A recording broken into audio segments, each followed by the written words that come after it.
Public times. नमस्कार, मैं संध्या। बिहार की खास खबरों में आपका स्वागत है। तो चलिए बिना देरी किए जानना शुरू करते हैं बिहार की खास खबर को।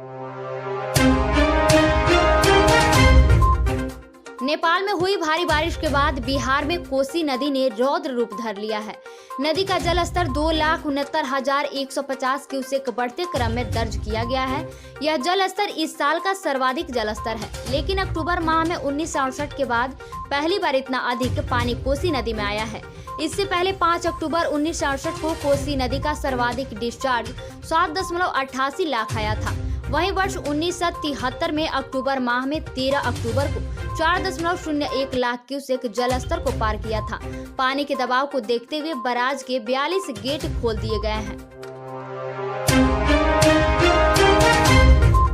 निजी स्कूल में पढ़ रही छात्राएं भी अब अपनी शिकायत को राष्ट्रीय महिला आयोग के पास रख पाएंगी। साइबर क्राइम, शारीरिक शोषण से संबंधित किसी तरह की परेशानी को तुरंत राष्ट्रीय महिला आयोग के पास अपनी शिकायत दर्ज करवा पाएंगी। केंद्रीय माध्यमिक शिक्षा बोर्ड सीबीएसई की वेबसाइट से छात्र या छात्रा अब चाहे शिकायत दर्ज करवा सकते हैं। इतना ही नहीं, राष्ट्रीय महिला आयोग द्वारा टेली काउंसलिंग भी की जाएगी।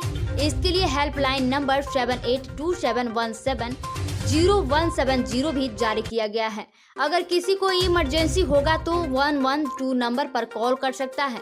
सीबीएसई प्रशासन के माने तो राष्ट्रीय महिला आयोग पर शिकायत करने के पहले विद्यार्थी का ऑनलाइन रजिस्ट्रेशन होगा।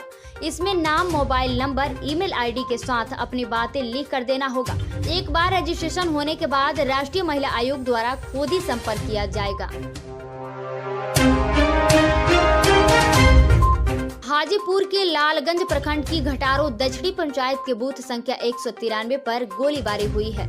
इस फायरिंग में एक युवक को गोली लगी है। जख्मी युवक का सदर अस्पताल में इलाज चल रहा है। सूचना पर कई थानों की पुलिस के साथ एसपी पहुंचे। जानकारी के अनुसार बूथ नंबर 196, 197 पर भी बोगस वोटिंग की कोशिश हुई है।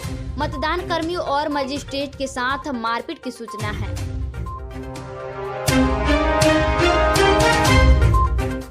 मुजफ्फरपुर जिले के सरैया प्रखंड क्षेत्र में मंगलवार की रात श्राद्ध का भोज खाने के बाद करीब 40 लोग बीमार हो गए। सभी बीमारों को विभिन्न अस्पतालों में भर्ती करा दिया गया है। बीमारों में बच्चों की संख्या अधिक है।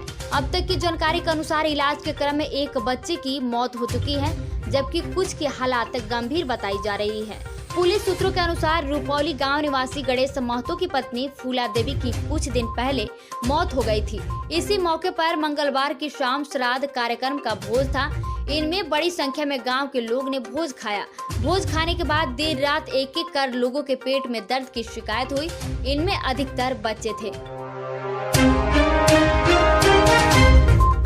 बिहार में राजस्व संबंधित नियम कानून में ढेर सारे क्लॉज अब भी ईस्ट इंडिया कंपनी की जरूरत के हिसाब से दर्ज है। उन्हें हटाकर आज की जरूरत के अनुसार बिहार में मास्टर एक्ट बनाया जाएगा। इसमें राजस्व संबंधित सभी नियम, उपनियम एक साथ समाहित होंगे। अनसर्वेड लैंड व टोपो लैंड का ड्रोन सर्वे कराने पर राज्य सरकार विचार कर रही है। राजस्व एवं भूमि सुधार विभाग की जमीनी बातें नाम की कार्यशाला में निर्णय लिया गया कि राजस्व एवं भूमि संबंधित मामलों में 1959 में बने Madhya Pradesh land revenue code model हो सकता है। कार्यशाला में उन बिंदुओं की पहचान की गई जिसमें मध्य प्रदेश से बिहार सीख सकता है। राष्ट्रपति रामनाथ कोविंद बुधवार को अपराह्न 1 बजे बिहार पहुंचे। पटना एयरपोर्ट पर राज्यपाल फागू चौहान एवं मुख्यमंत्री नीतीश कुमार सहित बिहार विधानसभा अध्यक्ष विजय चौधरी एवं मंत्रियों व नेताओं ने उनका स्वागत किया।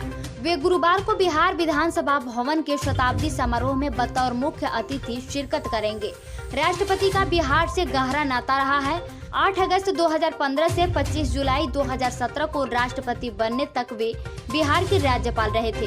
कम लोग ही जानते होंगे कि छात्र जीवन में वे खाली समय में वे अपने पिता की परचून की दुकान संभालते थे। उन्होंने बतौर वकील सुप्रीम कोर्ट व दिल्ली हाई कोर्ट में प्रैक्टिस की थी। नौजवान थे तो भारतीय सिविल सेवा के लिए चुने गए थे, लेकिन नौकरी ठुकरा दी थी।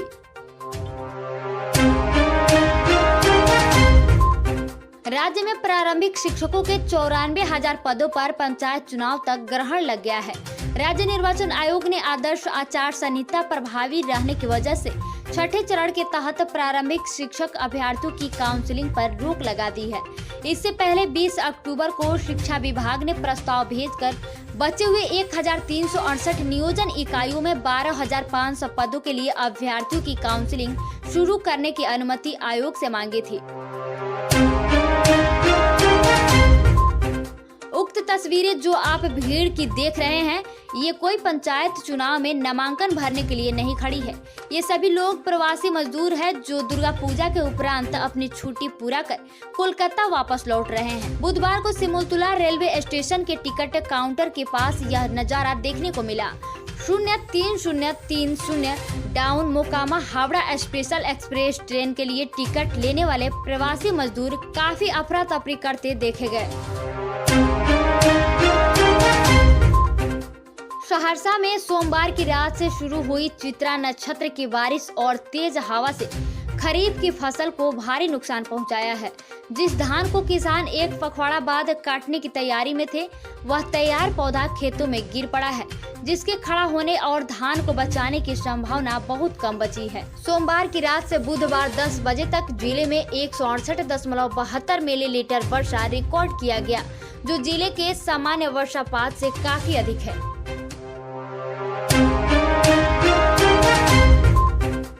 कश्मीर के कारगिल इलाके में मारे गए बिहारी के ठेकेदार मुजाहिद आलम की हत्या आतंकियों ने नहीं की थी। ठेकेदार की हत्या उसके साथियों ने की थी। कश्मीर पुलिस के ठेकेदार 2 साथियों को पकड़ा गया है। तीसरे की तलाश में बिहार भी एक टीम आई थी। कश्मीर के कारगिल में डगरुआ थाना क्षेत्र के करियात निवासी ठेकेदार मुजाहिद आलम की हत्या कर दी गई थी। पोस्टमार्टम रिपोर्ट में पता चला कि उसकी हत्या गला दबाने के बाद पत्थर से कूच कर की गई थी। इसके बाद पुलिस ने जांच शुरू की तो कई खुलासे हुए।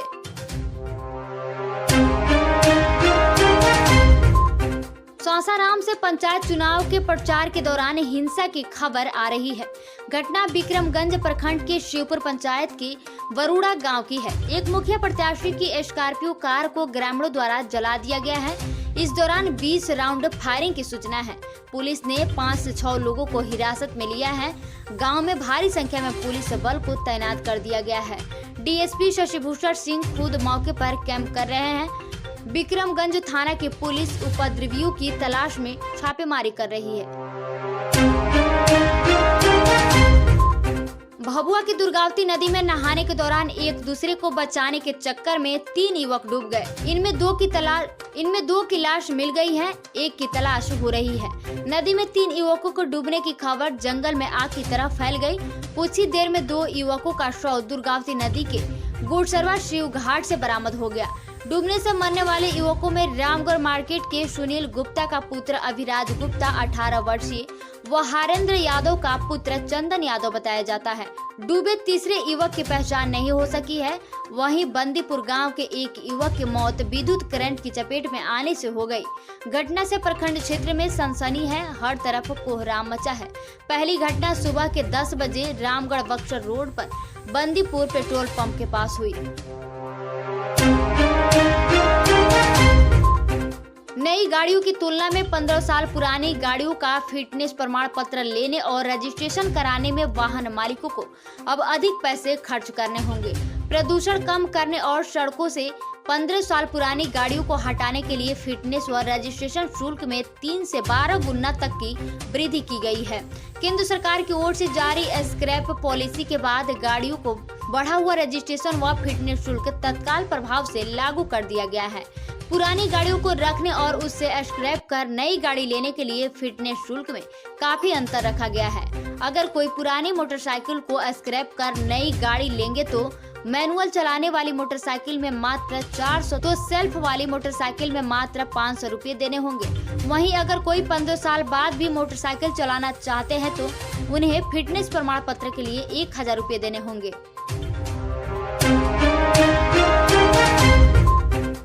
बिहार की 2 सीटों पर उपचुनाव अब तीखा और मजेदार होता जा रहा है। तेजस्वी यादव तारापुर में कैंप कर मतदाताओं से राजद उम्मीदवारों को जीत दिलाने के लिए तूफानी प्रचार कर रहे हैं।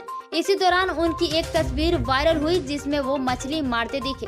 तेजस्वी की इस आदा पर चुटकी लेते हुए जेडीयू के राष्ट्रीय अध्यक्ष ललन सिंह ने हमला बोला है। ललन ने हमला बोलते हुए कहा कि जब चुनाव में आत्मविश्वास कमजोर पड़ जाता है तो मछली नहीं मारेंगे तो क्या करेंगे। लेकिन ये भी तो देखिए, मछली भी मिली तो पोठिया मछली। सुपौल में नेपाल के पहाड़ी क्षेत्रों में हो रही मूसलाधार बारिश के बाद जिले के निर्मली बसंतपुर प्रखंड में बाढ़ जैसी स्थिति हो गई है, तो वहीं दूसरी ओर भारी बारिश ने कोसी नदी के जलस्तर में बढ़ोतरी की है। जलस्तर 2,69,150 क्यूसेक बढ़ते क्रम में दर्ज किया गया है। वहीं 42 फाटक भी खोल दिए गए हैं। बताया जा रहा है कि यह जल स्तर इस साल की सर्वाधिक जल स्तर है, लेकिन अक्टूबर माह में 1968 के बाद पहली बार इतना अधिक पानी कोसी नदी में आया है। केंद्र सरकार ने बिहार के वामपंथ उग्रवाद प्रभावित क्षेत्रों में विकास की रफ्तार तेज करने की मुहिम को आगे बढ़ाया है। सड़क एवं पुलों के निर्माण की सहमति दी है। स्वीकृति प्रस्ताव के अनुसार केंद्र ने 173 करोड़ की मंजूरी दी है। इस धन से 29 सड़कों व पुलों का निर्माण होगा। पथ निर्माण मंत्री नितिन नवीन ने कहा कि गृह मंत्रालय ने पूर्व में समर्पित प्रस्ताव पर मुहर लगाते हुए 156 किलोमीटर की कुल लंबाई के 29 पथों पर सहमति व्यक्त की। इसमें से कुछ सड़क सुरक्षा की दृष्टि से अति महत्वपूर्ण है, जो मूल प्रस्ताव में नहीं था। इन पथों की विस्तृत परियोजना प्रतिवेदन तैयार कर 1 महीने के अंदर गृह मंत्रालय को भेजा जाना है। इन सभी सड़कों का निर्माण मार्च 2023 तक पूरा कर लेना है। तो ये थी बिहार की खास खबर। धन्यवाद।